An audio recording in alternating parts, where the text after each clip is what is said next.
morning and a warm welcome to State Business on Art Television. I'm Heshain Alia. Let's have a look at the headlines first. President advises officials to strictly monitor the quarantine procedure even when the curfew is lifted. Colombo Stock Exchange performs well with all share price index crossing 6,000 mark. News in detail. The Export Development Board conveying its concern about the re-emergence of COVID-19 in key markets such as the UK, USA and the European Union markets calls on the private sector to plan and prepare robustly beforehand since it will impact the trade once again. Export Development Board Chairman Prabhash Subasinghe said the partial lockdowns in the European Union markets and in the UK are threatening to impact Sri Lanka's export in the last quarter of the year. The EDB chief added that this caution comes despite our exports having achieved near or over $1 billion per month performance between June and October. According to the EDB statistics, Sri Lanka's single largest export market is the US, which accounts for 27% of total merchandise exports last year, while Europe accounts for 30%. Moreover, Subasinghe called on the exporters to be mindful and maintain a close customer base given the situation. Initially, before the eruption of the corona pandemic, the EDB set an ambitious target of $18.5 billion for 2020, but as per the revised target, EDB forecasts $7.53 billion in merchandise exports and $3.21 billion from service exports in 2020.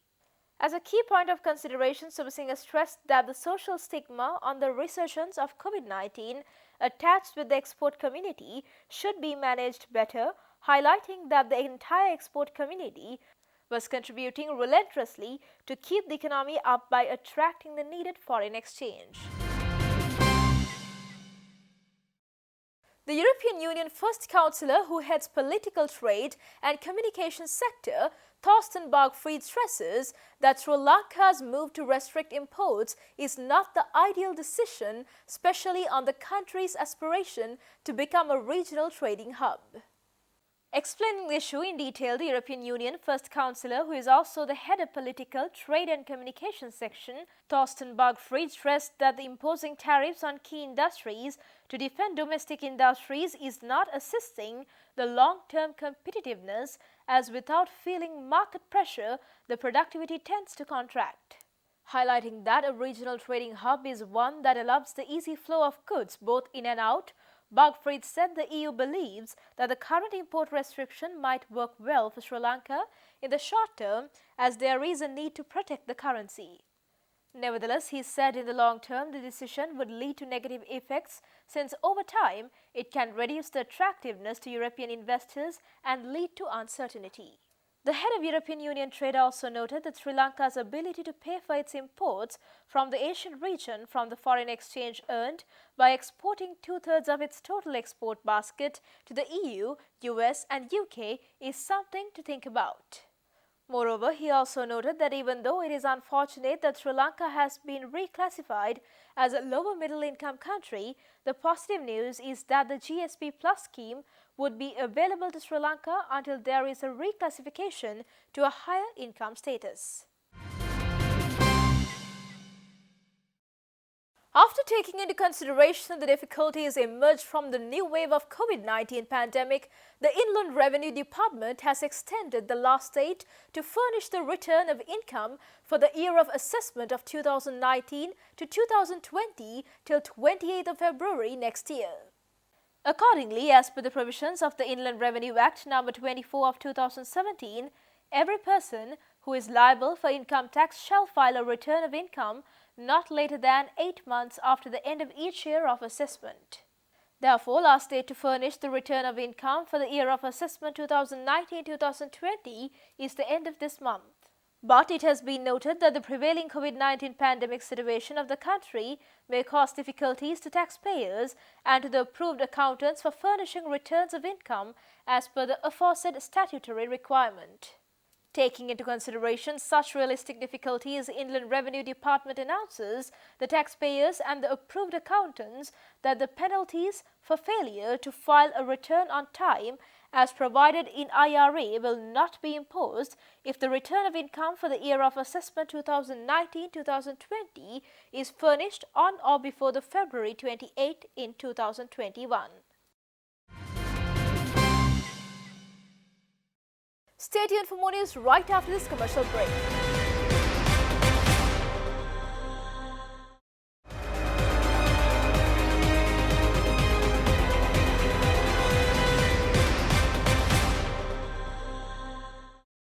Welcome back after the break. The Government Medical Officers Association states that the government should now engage in repeated testing as prescribed by the World Health Organization, since the PCR tests of several individuals which tested negative have tested positive after the PCR test carried out at the post-mortem of their deaths. Moreover, another 765 COVID-19 contracted patients have been discharged from the hospitals today after a full recovery. The Department of Government Information yesterday night stated that a 79-year-old woman from Colombo 13 has died in her residence last Tuesday, and after the post-mortem examination, it was revealed that she was infected with COVID-19 virus. At the post-mortem, it was revealed that the woman had been suffering from a chronic disease at home for more than a month, and the immediate cause of death is reported as heart attack caused by COVID-19. Thereby, the Health Ministry added that it is the 24th COVID-19 death in the country. Moreover, the Department of Government Information, issuing a press release at 6 p.m. today, added that 2 more people aged 46 and 68 had died yesterday due to COVID-19. Furthermore, 3 more individuals have died from COVID-19 today, making the country's overall COVID-19 death toll as 29. Moreover, another 443 COVID-19 patients were identified in the country yesterday, and the most number of cases were found from Colombo district.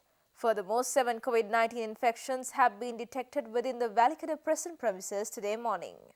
Accordingly, 4 female inmates, 2 male inmates and a prison officer have been exposed to the virus. Moreover, the Central Mail Exchange in Colombo has been temporarily closed for the public until further notice. This decision is taken as 2 employees at the institute were diagnosed with COVID-19 infection. Thereby, more than 12,000 persons have contracted the coronavirus, while 6,623 persons have recovered from the infectious virus as of today evening. Thus, the Health Promotion Bureau adds that 11,316 PCR tests were carried out in the country yesterday. In the meantime, Sri Lanka's national courier Sri Lankan Airlines carried 200,000 COVID-19 antigen rapid diagnostic test kits to Colombo from Seoul via Hong Kong as a continuation of their efforts in supporting the health sector of Sri Lanka. With the rise in positive cases on the island, Sri Lankan health authorities have chosen to screen communities with these who approved antigen rapid test kits for faster results to break the chain of transmission of the virus. Moreover, the Temasek Foundation in Singapore today donated 50 non-invasive ventilators worth 80 million rupees to the Ministry of Health with the aim of further strengthening COVID treatment services in the country. The medicinal consignment was presented to Minister of Health Pavitra Vanyarachi by Director of Meditechnology Holdings Private Limited, Kapila Giganage. President Gotabaya Rajapaksa directs the officials to monitor whether the people follow the mandatory self-quarantine process to combat the COVID-19. President made these directives this morning addressing the officials of the task force to combat COVID-19 at the Presidential Secretariats. අපි curfew අහක් කරනකොට පැහැදිලිවම කියන්න ඕන ක්වරන්ටයින් අහක් වෙන්නේ නැහැ කියන එක. ඒක හරියටම ඒ විදිහටම තියන්න ඕන. කර්ෆියු කාලේ සිස්ටම් එක හදා ගන්න ඕන. මොකද මේ කාලේ මෙහෙ යන්නේ නැහැ. ඔක්කොම රෙස්ට්‍රික්ට් වෙලා තියෙනවා. මේ හැම එක්කෙනෙක්ම හෝම් ක්වරන්ටයින් කළා ඒ ගෙදර අයිඩෙන්ටිෆයි කළා ඒකෙන් යන්නේ නැති වෙන විදිහට අයිඩෙන්ටිෆයි කළා මේ ඔක්කොම දැම්මනම් අපි දන්නවා ඊට පස්සේ අපි මේක ගලවුවයි කියලා ප්‍රශ්නයක් වෙන්නේ නැහැ. President also directed the task force officials to isolate any identified area if they think that area should be isolated. He also told the officials to pay more attention on the plantation areas and flats everywhere in the country.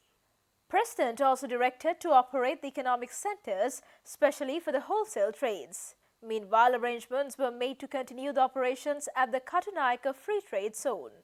However, President Rajapaksa wanted the officials to conduct for tests continuously in the free trade zone. The Stay Safe application is signed under the direction of the Information and Communication Technology Agency of Sri Lanka with the objective of containing the spread of COVID-19 pandemic was introduced to President Gotabaya Rajapaksa yesterday. The Stay Safe application has been designed as a solution to the problems such as tracing close associates of COVID-19 infected patients and the movements of the deceased couriers. The new initiative was introduced by the chairman of ICTA, Jayantha De Silva, during the meeting presided over by the President with the members of the Presidential Task Force on COVID-19 Prevention yesterday. A unique QR code to each organization can be obtained by visiting staysafe.gov.lk website, and the project will come into effect from this Saturday. The QR code can be easily acquired using a smartphone by entering basic information such as the name and address of any organization, name and the telephone number of the owner. Everyone, irrespective to the fact that he or she owns a smartphone or not, will be registered and their whereabouts could be identified. Moreover, President reiterated that the country cannot remain closed until a final solution is found to control the virus and said that everyone should be prepared to carry on their daily activities while strictly adhering to health guidelines. Stay tuned for stock updates.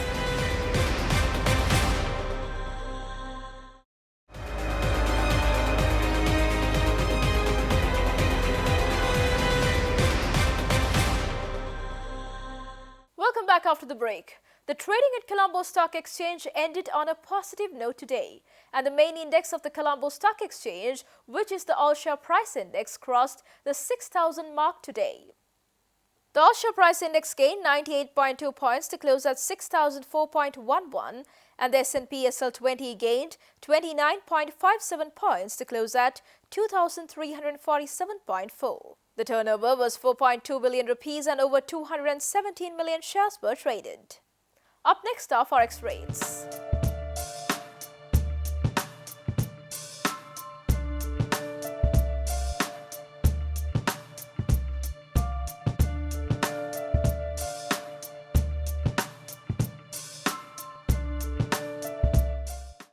And with that, we will be winding up for today. See you tomorrow with State of Business at the usual time. Until then, take care and good night.